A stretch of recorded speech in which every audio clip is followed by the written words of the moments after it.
this week, either banning it or picking it for the most part.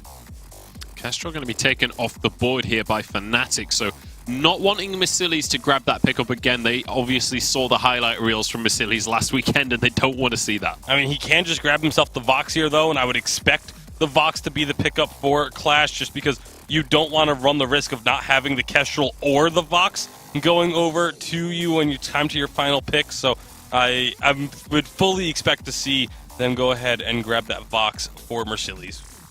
Could even see something like a Gwen. That's something we saw out of him last season. We saw it in the last series as well, so maybe that's something that's sneaking back into the meta. But the Vox definitely a much safer pick for him.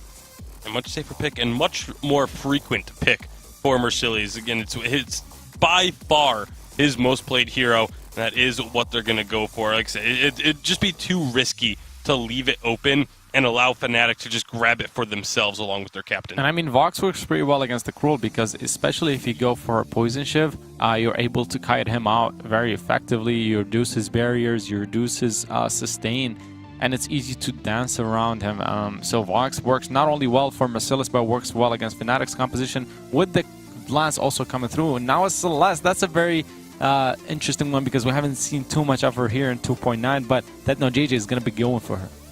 And usually when we do see the Celeste, it's picked up as a counter to something like the Saw that teams have been running, but not going to be the case here. As Qlash, it would be shocking if they were to pick up a Saw after already having the Vox in their lineup.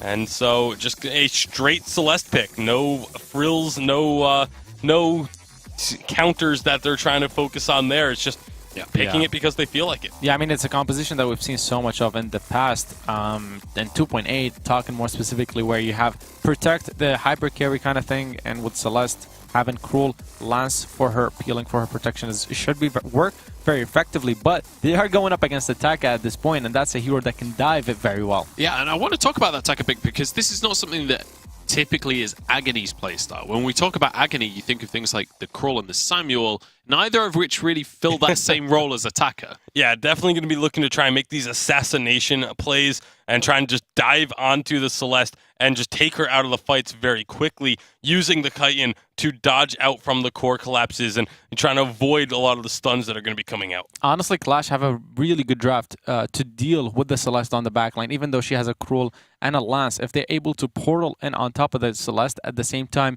Taka does initiate and you have Vox Dancer around dealing damage, it could very possibly work, but they will need to be very decisive. They can't hesitate because the poke damage coming out from Celeste, who's going to outrange them very heavily, could be devastating. Now, I want to ask, like, is this a situation where Qlash have to be very aggressive in the early game? Because historically, Taka is a jungler that takes a little while before he's actually doing any damage during the game. So we'll have to find out on this one as the game is going to be kicking off. Hashtag Vainglory. Let us know who you think is going to be aggressive in this one and who you think is going to be able to take it. Do Qlash have a chance of making it out of the challenge battles? It's time to find out as we pass it back over to Jaws and Sean Ostino. Thank you very much, guys. Time for Qlash to face up against Fnatic to see if they can make it out of that challenge battles position. There's a slim chance here, Sean Ostino, but we'll have to see if they can make it work. Agony on the Taka, though. A pick we don't see all too often anymore. We haven't seen Taka played very often, Jaws, in 2.9, and it's kind of an interesting thing because we have a lot of health now. We have a lot of sustain for heroes. We have a lot of barriers. But Taka, he does have that mortal wounds built into his kit, so he can dive in there. And where he becomes a really big threat is once he gets his X-Retsu. Once he hits that level 6 power spike, he's going to be able to dive in, especially onto TechnoJJ playing this Celeste, and do a lot of burst damage. And like they were saying on the desk, if he's able to dive in, he's able to chain his other abilities, Chitin over the top, Kaku out, then it's going to be great. Oh, sneaky. Palmatora and TechnoJJ hiding around the Elder Treant, although disowned as well. It's just going to freeze in that bush. Does look like we're going to a pause. There we go. I thought it was just me for a second there, Sean, but we're good. It was just going into a brief pause. Okay, so let's quickly talk about that. Let's expand on that point of this Taka, if he can kind of get to the back line of Techno, because he first has to get past Net Toilette, and then he also has Palmatora to deal with, who's going to be trying to kill Massili's. Yeah, exactly. If we have Agony getting on the back lines, that's going to be very, very difficult for Fnatic to deal with.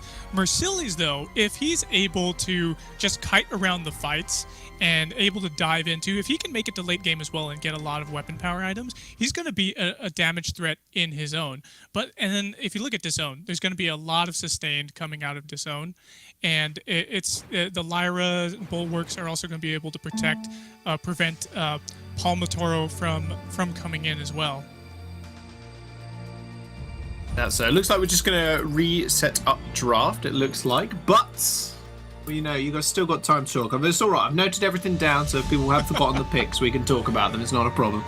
Now we've also got this Lyra also, which is going to help them immensely coming into these fights, because you can imagine they're either going to want to go for this kind of portal engage of the Bright Bulwark, the El Clasico of Lyra, or they're going to want to be able to save that Bright Bulwark for disengaging and helping the Vox, because like you said, he's going to be wanting to kite around these fights, just staying out of the way of Cruel. But Fnatic, they've drafted a composition such that if they land one bit of CC, good luck actually being able to get out of literally anything, because you're going to get Githian Ward, Impaled, and then you've got from Hell's Heart, and then you've got Core Collapse. If you hit with one, you're hit with literally everything as well. You're right. It's a lot of CC, and that's what the mobility it takes it. Well, the mobility actually helps Qlash a lot in this case. We do have the Arcane Passage that can get them out defensively if they need to. We have the Bulwarks that can come down, that can prevent a lot of dive from Fnatic. We do have the Kaku that can actually get Taka out of the situations very, very effectively and heal him up as well. But yeah, there is a lot of CC. We have Githian Walls. We have the potential for Echo to be picked up. More likely, we're going to have Echo picked up for Githian Walls to be able to double those Githian Walls, perhaps get 3-man stuns on them. 3-man Impales too would be really detrimental to the side of Qlash. And once Celeste gets to level 8, she can really, really outrange everybody. She can do a lot of work with those core collapses, stunning people up, followed up by heliogenesis, supernovas. It's a lot of AoE damage. And the thing is with Taka is he needs to get in there close. There's a lot we're actually going to throw to desk rather quickly, Sean. We're going to be right back. The match is still in a brief pause, but Munch and the guys, they can break down the game a little bit more. Yeah, we're just going to explain the situation a little bit here. Now, unfortunately, there was an issue with the game server. It crashed during the start of that game, so we're just going to be restarting things. Now, the draft is going to be exactly the same moving on forward. We're still going to have the Taka coming on through. We're still going to have the Celeste on the other side. However, we are just going to be restarting this on with the same draft and jumping back on into things. So just making sure that we're ready to kick this one off and making sure that we're playing on a fair playing field as well. So exciting stuff going to be coming out on this one. Don't forget that Qlash's relegation life essentially is on the line right here. They are against the ropes, as it were, and they have an opportunity to overtake Dynasty, but they need to make it to the semifinals. At least they need to make it on into the finals this week. So huge weight on their shoulders coming on up against a team like Fnatic. And Fnatic, a team with a huge reputation behind them. This is a team that has an inconsistent reputation with the last couple of weeks, but historically a team that has been gradually performing over the course of the weeks of the Vainglory 8 and over the course of last season as well. So I'm excited to see how Fnatic will perform here today and whether they get to be the gatekeepers here for Qlash. Obviously, if Fnatic can have a phenomenal performance, they will be able to just deny Qlash escaping that challenge battle zone. It's time to get on into the game. Thank you very much for bearing with us, and let's kick off the third quarter final as I pass it back to Jaws and Sean Ostino. Thank you very much once again. Hey, look at that. As quick as a flash, we're already back on to the fold, Sean. And you know what? They decided. I think both these teams decided we need the games to actually last a little bit longer. You know, we've been having 17, 18-minute games. Let's just drag it out a little bit. We want to see more action, realistically. But there we go. We are straight back into game number 1. It is Fnatic and Qlash, obviously, with Fnatic being on the blue side. And now they're going to take direct control of the Elder Treant, disowned. He's going to try and sneak his head in. We'll see if he can get a Sigil steal. Nope, Toilette is going to push it out of the way. And their Fnatic are going to be able to secure it. A little too early on that Sigil attempt on the steal, but with Disowned, something that I actually forgot to mention is we always have the Fountain Crucible argument with Lyras, especially here in 2.9.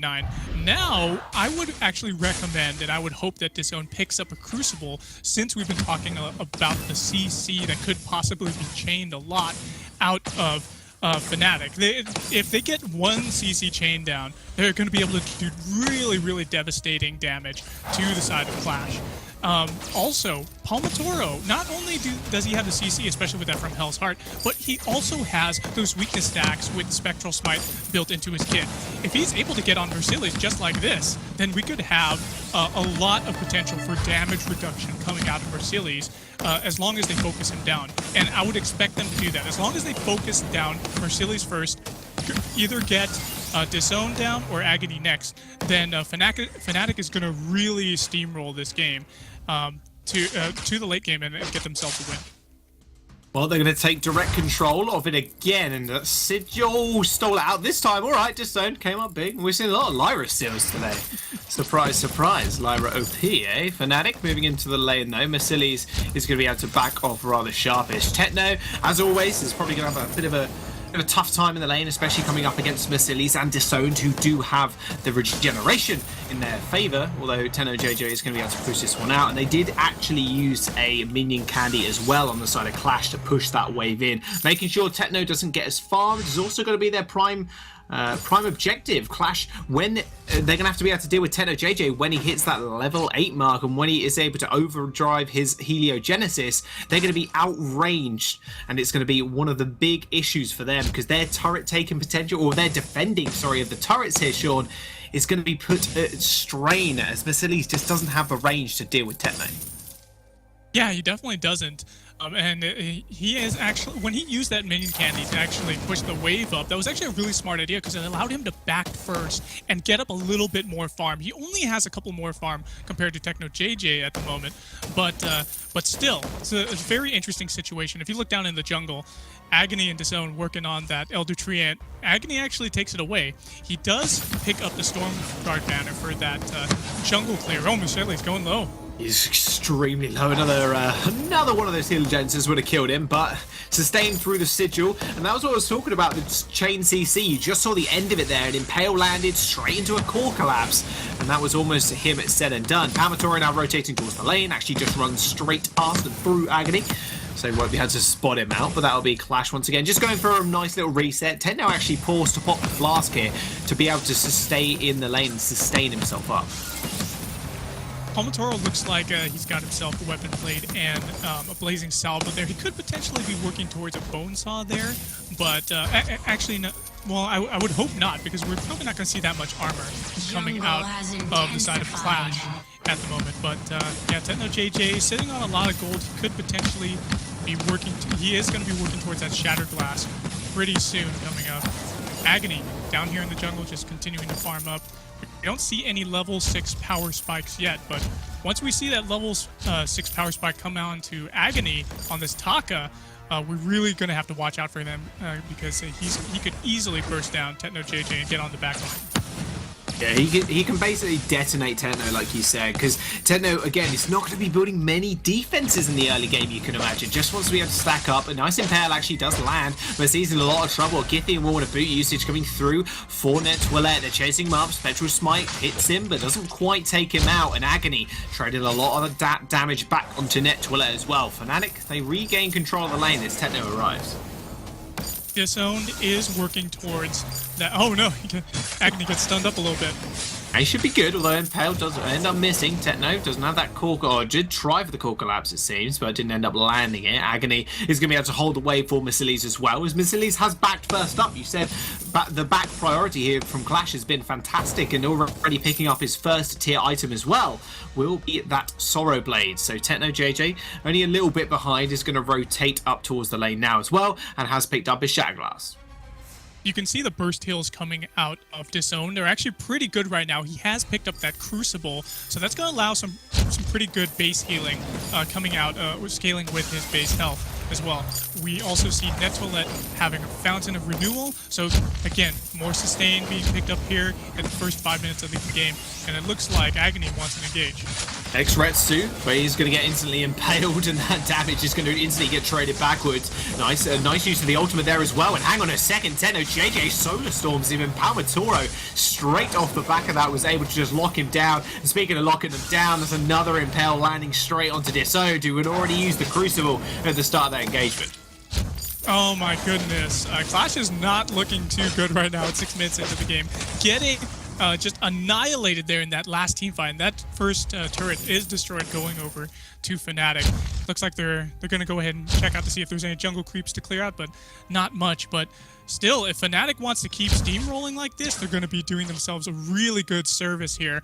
And you can already see the CC that we were talking about, the core collapses, the amount of damage the Supernova is able to do, the impact that the impales are having are just locking everybody up, and it's making it very difficult for Qlash to be able to deal with Fnatic.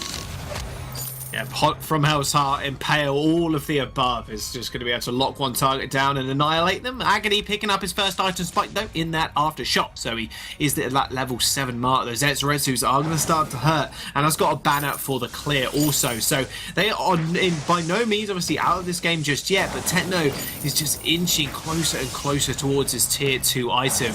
You can imagine that's going to be a clockwork rather soonish, as he's got 1,800 gold in the bank, just sitting there waiting to be spent. But now Qlash, they have to play more defensively here, Sean. They've lost their tier 1 turret, and now it's up to Fnatic to now push in and make use of their gold lead and advantage across the map as well. Nice 2-man Impale. It's the Githyank Wall straight onto Disown. He still has that Crucible available. Does use that Fried Bulwark, but that passageway will lead him to safety for the time being. Palmatora is going to follow that one through. From Hell's Heart does land straight onto Mercedes, and TennoJJ with the Solar Storm doesn't quite catch anybody, and Qlash actually traded the damage back quite favorably also as Palmatora fell low. Oh man, if you're going to be prioritizing any targets here, Qlash needs to prioritize TennoJJ on the back line. They're just going after Palmatora, who we already know is able to sustain pretty well. He's a bruiser as this Cruel, so if he gets on you, he's going to be healing up. So you don't want to prioritize him, but it's a difficult situation because if you don't prioritize attacking the Cruel, he's going to give you weakness stacks and burst you down with that Spectral Smite, and he's just going to sustain in the on your front lines. But if you go after and ignore him and go after TennoJJ on the Celeste, it's going to be a really difficult time still having the Cruel on you. Gold payout collected. Well, there's a gold miner for Fnatic. They secured the first one of the game and a nice healthy pair of 400 gold each. They'll be more than happy with that one, especially Techno. He's still sitting on 2 items, maybe looking towards a third. Now, Toilette has picked up a big item here as well, and you mentioned it right at the start of the game, and Echo could be pretty crucial for him, and he's just picked it up, although Agony is going to have a little something to say about it, although steps straight on a scout trap and gets found out. Yeah, that Echo is going to be very a big game changer right now at 9 minutes in. Net Toilette is going to be able to do those double Githyank walls, double impales. Heck, if you even want to get out of a sticky situation, double combat rolls. But it's still a really difficult thing for Qlash to be able to get around into the jungle of Fnatic right now. There's quite a bit of vision actually that was just popped. But Qlash doesn't have that much vision in the Fnatic jungle. Fnatic is really prioritizing vision here, and they're placing him down in the most important spots. And Agony goes for an engage. X-Retsu onto Palmatora. X-Retsu straight over the gold miner as well. Thank you very much. Or, sorry, in fact, Chitin over the gold miner. Got a little bit of distance. Fnatic a little bit too scary, you can imagine. TennoJJ is at level 9 as well. That's an over-driven heliogenesis. That range advantage is going to be there. And the only thing saving them right now is that Impale. It's going to go straight in. Mercedes is going to get locked up. Agony fairly low as well. Wait for it. It hits one, and it hits Palmatora. So actually, they're going to end up backing off here. Fnatic still willing to play the sustained game, but Disown has got that one in the bag, hitting Mercedes up to full. TennoJJ does have a clockwork on the Celeste, and that's going to be really good for him. Not only does it have CP damage as well, this update, but it's going to be able to, it has really good, of course, cooldown reduction. So these heliogenesis are just going to be coming out like every second. It's going to be ridiculous. They're going to be able to throw so many heliogenesis around that if anybody steps anywhere from the side of Qlash, they're going to get blown up by those supernovas, Jaws. Things are looking pretty good for Fnatic right now. A 2,000 gold lead, it's not insurmountable. 1,500 actually. But we could still see this game go anywhere. Netwillet recalling straight in front of Mercedes, by the way. He knew he was there as well when Agony pays him a little visit. He is stacking up the damage though, Agony, and this is something we kind of talked about. He just needs to be able to get to the backline in the first place. But when he does, Techno, with very little mobility, only tier 1 boots and a tiny bit of shielding, he will fall pretty quickly. However, Fnatic, like you mentioned a couple of seconds ago, the amount of vision they do have, quite stupendous. And in fact, Disowned used that passageway to actually get the rest of his members of Qlash over the wall in order to actually get them to that turret. Techno JJ has found Agony, but so is Palmatoro. As an Impale is going to get Kaku'd over, but that doesn't seem to matter. Githian Wall did stun him up, and the Spectral Smite is enough to kill him. Now Mercedes is in the wrong side of the fight. Disowned's nowhere to be found. Solar Storm doesn't quite hit him, and Disowned's now on the run. Gets impaled. Another Githian Wall will stun him up as well. Techno JJ layering down those Heliogenesis. Can't quite find him just yet. Use this as sigil to get out of there, but Fnatic will be happy with the 2 kills because they're going to pick up a turret as well.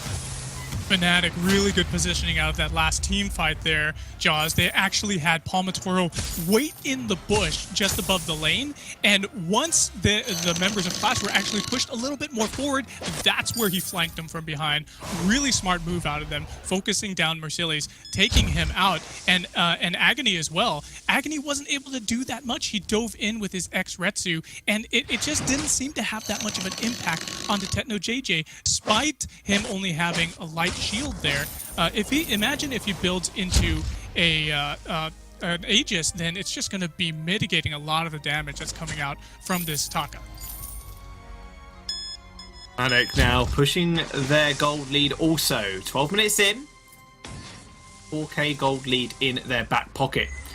Surprised we haven't seen another turret down. I'm not going to lie to you, Sean. We're up to that point now. 2 more minutes and that'll be on par or on average the amount of destroyed tier 3 turrets we've had in the series today.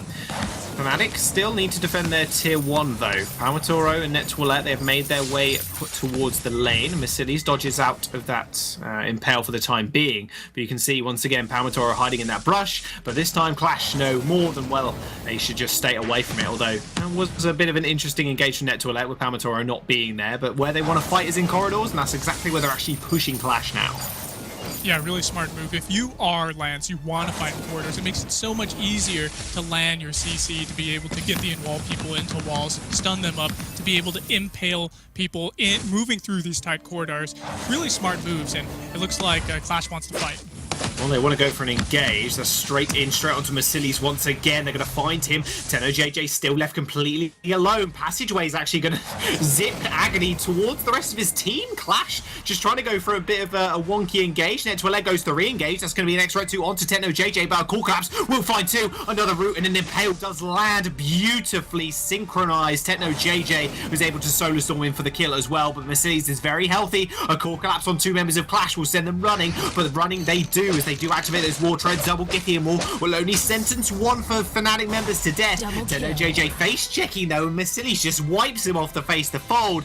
Fnatic a bit disjointed in that last fight. Oh, you do not want to go in and face check around the corner as the Celeste. When you're so low, he went ahead and did that, and he got punished for it. The members of Qlash were just way too healthy. Mercilli's there with backup, just healing him. You can see the burst heals coming out of Disowned. They're over 600 for the heals. It's really, really good sustain coming out of this Lyra here, and they're taking a turret for the troubles. Yep, that they are. Spectral Spike won't finally execute onto Mercedes. They're going to be able to secure their first turret of the game, and Qlash, they find a nice team fight and they find a bounty of gold as well. Still 2k gold lead in the head of Fnatic, but they did just lose 2k over the last 3 or 4 minutes or so. And that gold went on to Mercedes as well. The person that was the player to watch in this series is now inching ahead of his lane opponent. Kraken is on the board now, so the next team fight is probably going to determine who gets the Kraken Jaws. And things are looking pretty good here for Fnatic. They do have a little bit of a gold lead here, about 2,000, but Qlash, they're still doing pretty well too. Look at Mercilli's. He's got a breaking point and Sorrowblade Poison Shiv on this Vox. If you leave him alone in these team fights, he's going to be able to ramp up the damage. He has a weapon infusion popped as well, level 12, so he's going to be able to do immense damage if he is left alone. They need to be able to use chain their CC from the side of Fnatic and just burst down these targets. If they take out Agony, they need to be able to focus Merciless right away. If they take out Merciless, vice versa. They've got to be able to take out Agony because there's just too much of a threat coming out of Merciless here on this weapon-powered box. Well, one big thing there, one big item Merciless has picked up is that Poison Shiv. With that Mortal Wound, it's going to cut Techno's healing in half. It's also going to cut the healing coming out from Palmatora, and they're going to go straight for an engage. That Core Collapse goes a little wide. The Fountain's keeping him alive. A wait for it is going to land, but that's going to be a big use there from Hell's Heart to stun up Agony, but it didn't matter in the end. Their carry ends up falling, and now it's only a 2v3. And like you said, this next fight could determine the Kraken, and Qlash are running straight for it. Yeah, really well done. Good target focus coming out of Qlash. Really focusing on Techno JJ on the back line, and he was just so far back there, even under turrets. And Merciless, putting the amount of damage he is, was just able to get to him. A 3-1-0 now for Merciless. He is able to just dish out so much damage. He's the only one who has kills, and the Kraken is going to be on the leash, it looks like. Oh no, it's Nolan! Nikki Steele, hello! Netwillet steals it with a Gythian wall of all things. Qlash get a lot of time though on this Kraken, however, but Fnatic with Techno JJ spawning are going to be able to move through this. What was that? 2 steals today, mind you, we've had. I'm chalking that one up. What was that, Netwillet? A beautiful impale, and that I think that's the second impale steal we've seen from a Lance. It's just looking so good right now. The CC that's coming out of Netwillet is just amazing. What a god, and that's exactly what Fnatic needed to do to turn this game around. This choke point turret is being taken down.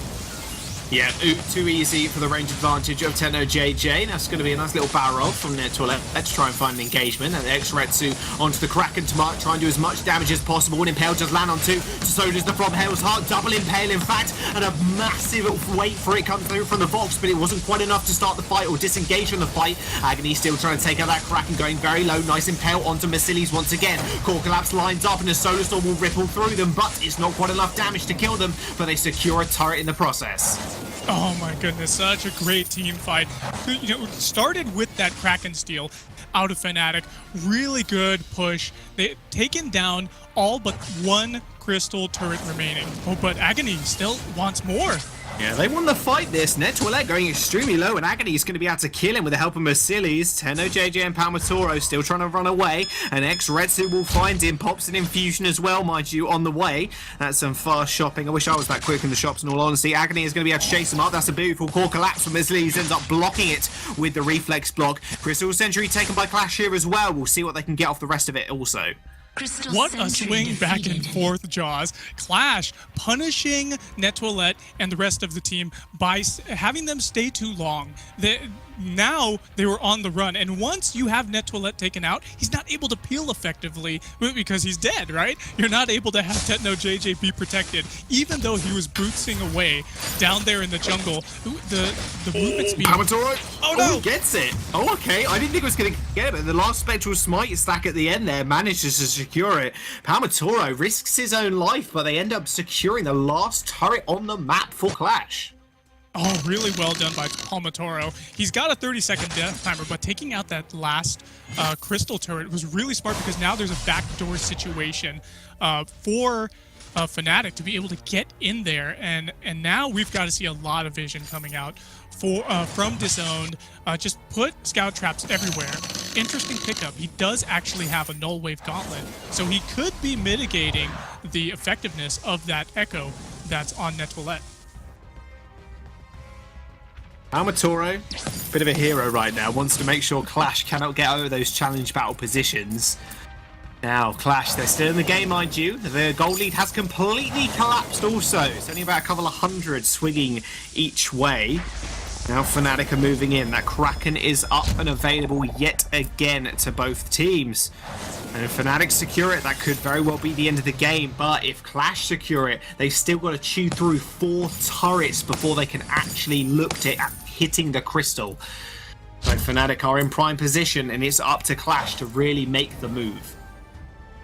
Yeah, it's up to them to make the move. They've got vision down right at the foot of the Kraken, and everybody's just throwing out flares right now. This is a really delicate situation for Qlash. Getting one game against them could mean that Fnatic is going to have a lot of momentum, and it would be so difficult for Qlash to get out of the challenge zone.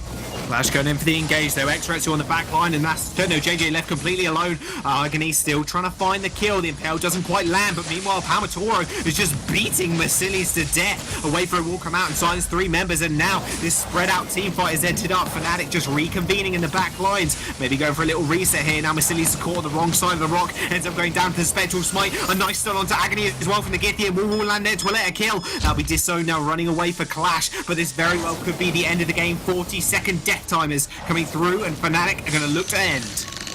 Yeah, Fnatic are just going to easily march into the base now after winning that last team fight. They did what they needed to do. They focused down Agony, focused down Mercilli's. Despite the messiness that was happening down there in the jungle, it was just a really good decision-making for them to keep fighting. And it was Netwiller, I must say. His Impales and Githian all stealing that Kraken just secured them their first game against Qlash. What a fantastic game out of him. Mercilli's was definitely the player to watch on the side of Qlash, but Netwiller showed up in this game. Yeah, he sure did. Those echoes were just amazing. Not only did you see double Githian walls, but you saw double Impales. And when you don't have walls to work with around you to stun people up, dropping 2 Impales on already rooted targets was a smart move, and we just saw that coming out time and time again out of Netwiller. Well, Agony couldn't make the attacker work this time around. We'll see what Qlash want to draft in game number 2, but for the moment, we'll throw it over to the analysts, and they can break down the game even further.